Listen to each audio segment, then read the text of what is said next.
Como você está? Espero que esteja tudo bem, em paz. Hoje nós estamos aqui em mais uma edição do nosso Café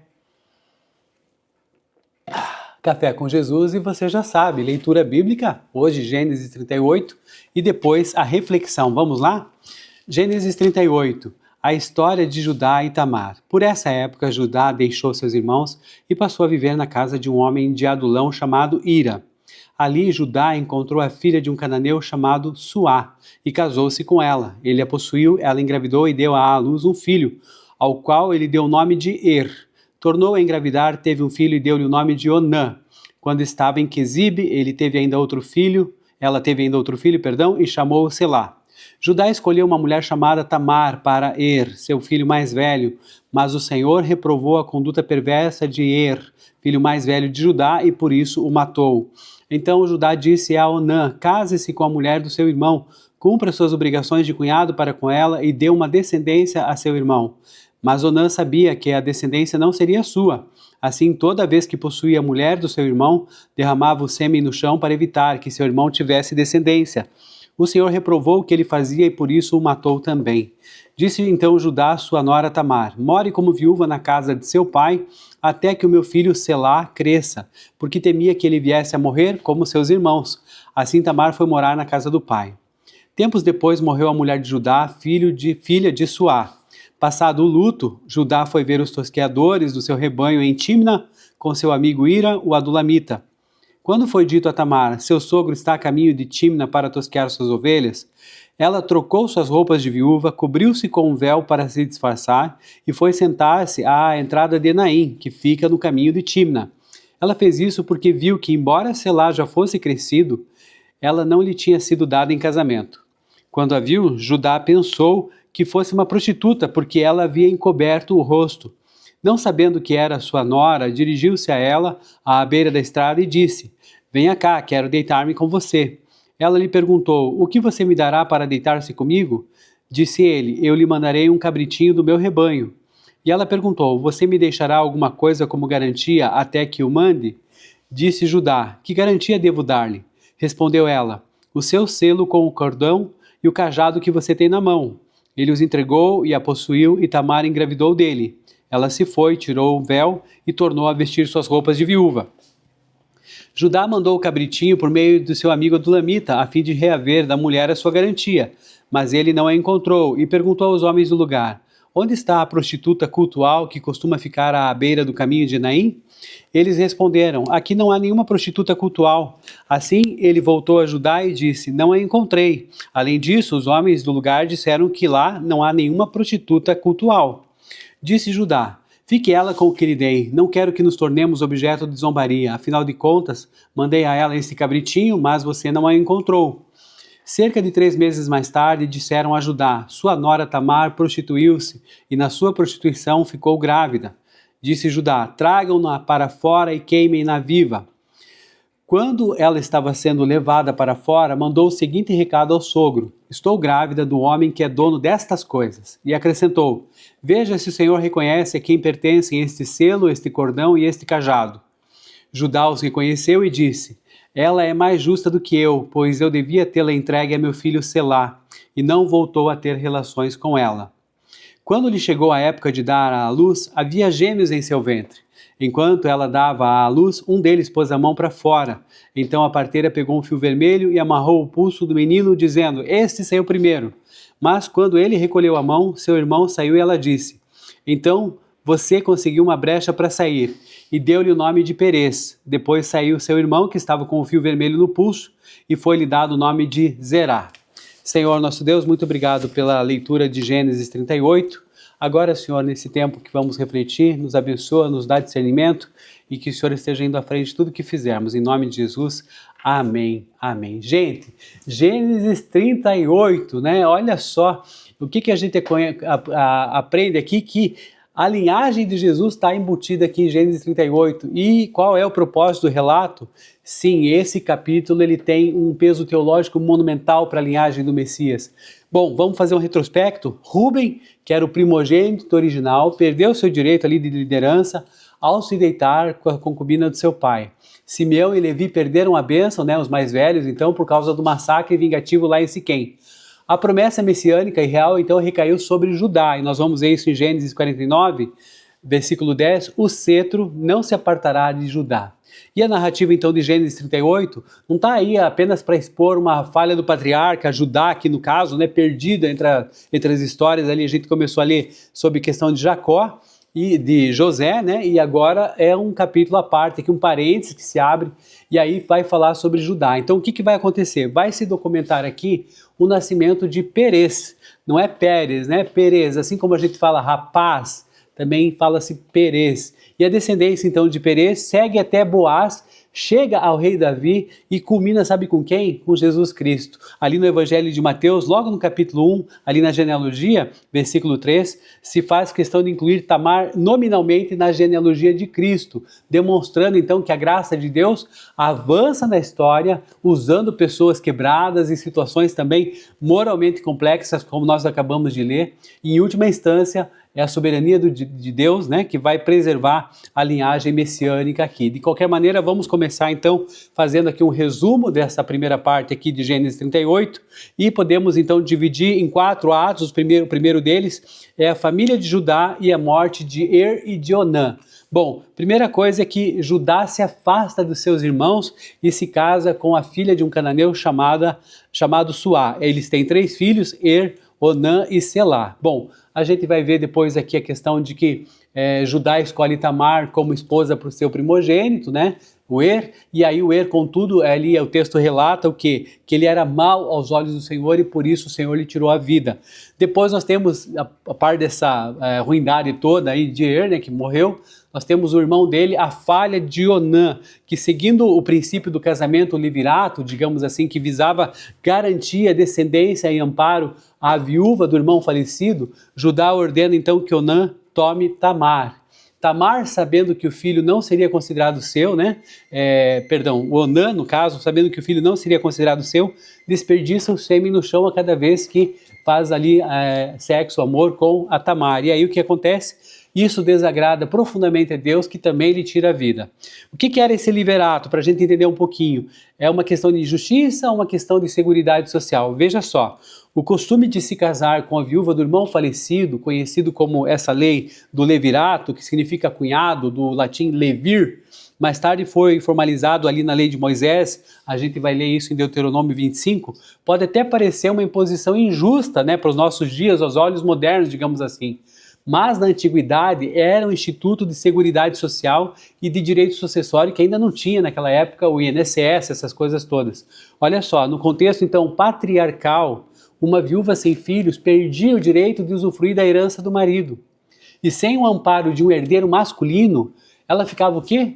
Socioeconomicamente vulnerável e muitas vezes à beira da miséria.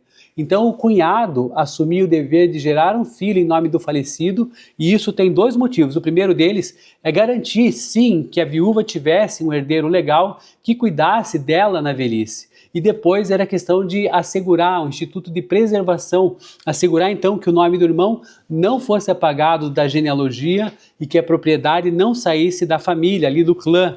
E aí temos então a questão da promessa que é quebrada. Por quê? Porque temendo perder então seu terceiro filho, já que o primeiro foi embora, o segundo foi embora, Selá então, né, que é o terceiro filho, Judá manda Tamar de volta para a casa do pai dela, como viúva então, sob uma promessa falsa, digamos assim, de chamá-la quando Selá atingisse a idade adulta. E ele não queria, né, que o Selá também morresse, né? E aí o que acontece? A gente percebe aqui a motivação do Onã nesse meio tempo, porque o texto não sugere que Onã e Selá se odiavam. A recusa de Onã, como eu disse, ela tem motivações estritamente patrimoniais e egoístas. Então vamos lá. O era o primogênito, certo? Ele tinha então direito à porção dupla da herança de Judá.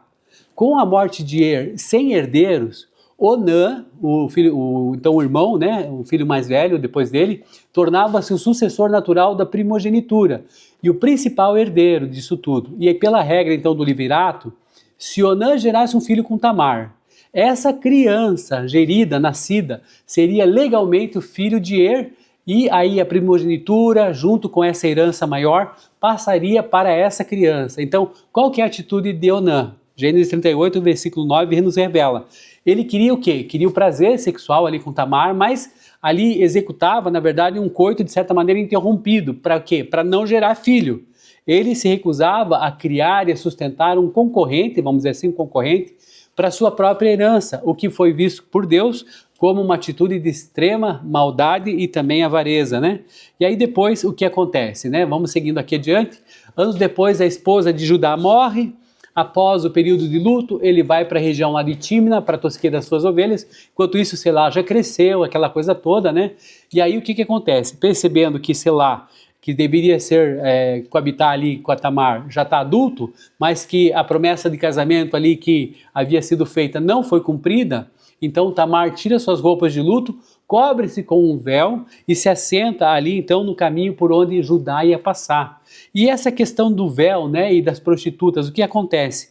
Naquela cultura, o véu, ele era, assim, na verdade, um símbolo de decência e de respeito para mulheres casadas ou para as noivas de alto status. A gente vai ver isso com Rebeca, quando ela cobre o rosto ali, ao ver Isaac, nós já lemos aqui em Gênesis 24, prostitutas comuns ali naquela época no hebraico, né, geralmente não andavam veladas, né, com o véu. O véu de Tamar aqui nesse caso específico teve duas funções. Primeiro, de ocultar, foi um disfarce perfeito para que seu sogro não a reconhecesse. E depois ali o contexto cultural, que ao se sentar ali na entrada de Naim, à beira do caminho com o rosto coberto, ela assumiu a aparência de uma prostituta cultual. Ou então uma prostituta, como eles falam, sagrada, que era o quê? Era associada aos ritos ali de fertilidade dos deuses cananeus. É por isso que quando Irá vai procurá-la, para entregar ali, no caso, o pagamento, ele não pergunta por uma prostituta comum, mas pergunta para os homens do lugar ali, onde está essa prostituta cultual, né? Kedash, que ficava à beira do caminho em Naim, no versículo 21 que nós estamos lendo.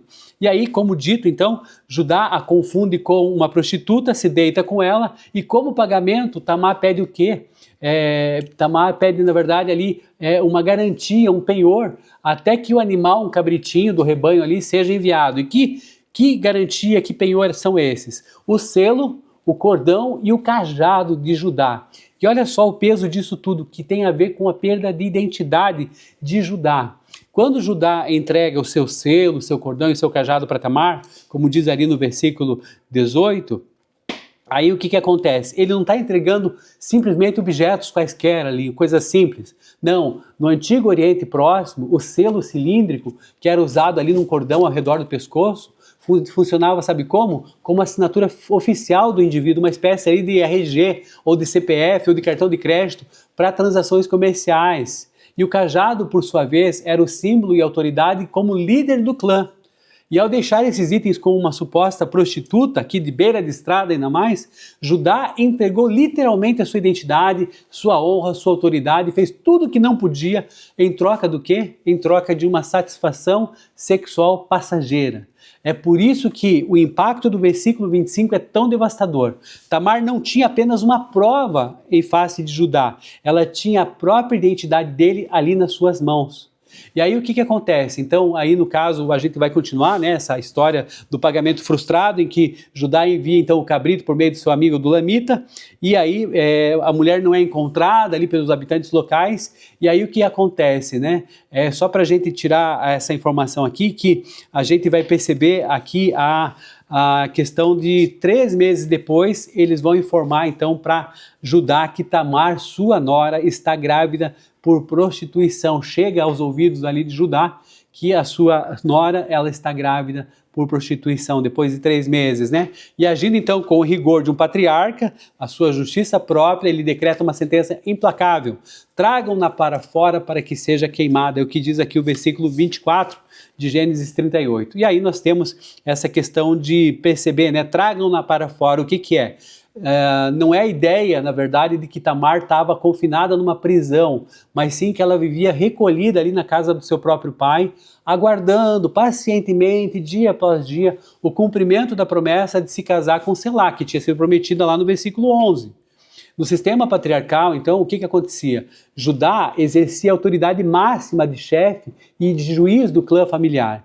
E como Tamar ainda estava legalmente vinculada à família dele, a família de Judá, na condição de noiva prometida então ao seu filho mais novo, a gravidez dela foi julgada, digamos assim, como um adultério, uma quebra dessa aliança familiar, e que era passível de pena de morte aí pela questão da fogueira, né? E aí então tem a revelação que enquanto Tamar é levada, ela envia para ajudar o selo, o cordão, o cajado, e aí fala no versículo 25, né, com a boca cheia, o dono dessas coisas é o homem de quem estou grávida. E aí Judá, confrontado com essas provas irrefutáveis, materiais da sua própria hipocrisia e da sua falha aí na justiça familiar, ele profere ali então o clímax ético desse capítulo, dizendo o seguinte, ali no versículo 26, ela é mais justa do que eu, pois eu não a dei a meu filho Selá. E aí o texto vai revelar que ele nunca mais teve relações com ela. O que acontece? O parto, Tamar então entra em trabalho de parto de gêmeos, e aí o que acontece? Um deles coloca a mão para fora e a parteira amarra rapidamente um fio vermelho no seu pulso para marcar quem era o primogênito. Isso era muito importante ali. E aí, inesperadamente, olha só de novo isso, a criança recolhe a mão e seu irmão nasce primeiro. Ele recebe então o nome de Perez, que significa o quê? Brecha ou rompimento, e o bebê com o fio vermelho nasce em seguida e é chamado de Zerá. Olha só essa questão dessa inversão dos primogênitos. Isso é um tema, parece que recorrente até em Gênesis, né? Primeiro o nascimento dos gêmeos Perez e Zerá reforça então um dos temas teológicos mais presentes nesse livro, que é a quebra da primogenitura natural pela eleição soberana de Deus. Primeiro é o seguinte, Zerá colocou então a mão primeiro e recebeu o fio vermelho, que seria o direito natural do primogênito, mas Perez abriu uma brecha e nasceu antes. Esse padrão de escolher, né, o mais novo ou improvável em detrimento do primogênito, que culturalmente tinha o direito, repete-se então como a gente vai ver, por exemplo, Abel sobre Caim, Isaac sobre Ismael, Jacó sobre Esaú, José sobre Rúben, e agora Efraim sobre Manassés também, e agora Perez sobre Zerá. E aí nós temos essa questão, né, de que Gênesis 38, o que é? É o fundo do poço moral do nosso querido Judá. Ele é o homem que deu a ideia de vender o próprio irmão José como escravo, nós vemos aqui lemos aqui no capítulo anterior, Gênesis 37, ali os versículos finais, e depois, logo depois, abandonou a família, casou-se com uma cananeia e agiu em profunda hipocrisia com a nora. No entanto, porém, contudo, entretanto, a declaração de Judá no versículo 26, ela é mais justa do que eu, nesse Gênesis 38 que nós estamos lendo aqui em relação a Tamar, marca o início da sua transformação. Aquele reconhecimento de culpa quebra o seu orgulho. E capítulos depois, quando a família desce para o Egito, nós vemos um Judá completamente transformado. Gênesis 44, lá na frente, quando a gente for ver, ele se oferece para ser escravo no lugar do seu irmão mais novo, Benjamim, para não causar nenhum desgosto para o pai. Olha só, o homem que praticamente vendeu um irmão, agora ele vai sacrificar a própria vida para salvar o outro. Então olha só que interessante essa questão. E também em relação a Tamar, o seu legado de honra, né? Apesar da sua atitude escandalosa, Tamar foi compreendida pelas gerações seguintes como uma mulher de fibra que lutou pela sobrevivência da família de Judá quando o próprio patriarca Judá falhou. Séculos depois, ali no livro de Ruth, quando a gente for ler lá, né, quando os líderes de Belém abençoam o casamento de Boaz e de Ruth, eles usam Tamar como padrão de bênção para a linhagem. Ruth, capítulo 4, versículo 12. Seja a sua família como a de Perez, que Tamar deu a Judá, declarando a bênção nesse sentido. Então, o que a gente tem aqui? Algumas implicações práticas e teológicas para a nossa vida. Primeiro é o seguinte, o texto ele contrasta o abandono das responsabilidades de Judá com a busca desesperada e heterodoxa, digamos assim, né, um meio diferenciado de Tamar por amparo legal e social. Porque ela estava desprovida de qualquer tipo de auxílio financeiro ali na velhice, qualquer outra coisa dela, e tinha uma promessa que Judá tinha feito e não tinha sido cumprida. A confissão de Judá, então, demonstra o desmoronamento vamos dizer assim, moralismo superficial diante de uma verdade ali que é inegável. E nós temos, então, a soberania e a graça de Deus. Como é que Deus trabalha de um modo redentivo, mesmo que ele está ali junto, né, com essa crueza da realidade humana.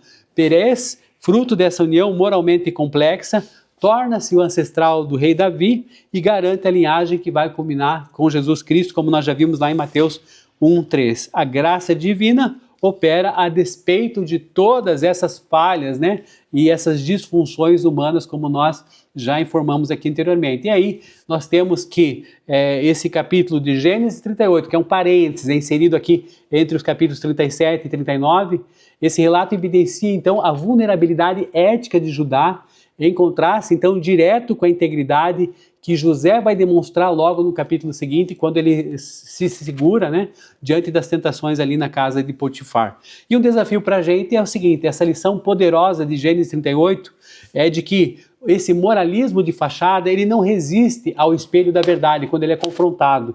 Então isso exige de nós, você que está assistindo a gente, né, que está tendo esse prazer aí de estar conosco, entre nós exige-se uma ética que é forjada no quebrantamento e na nossa sempre constante autoanálise. Será que eu estou fazendo certo isso? Será que eu estou agindo errado? Será que eu não estou sendo muito justiceiro e eu, na verdade, tenho minhas dúvidas, meus erros?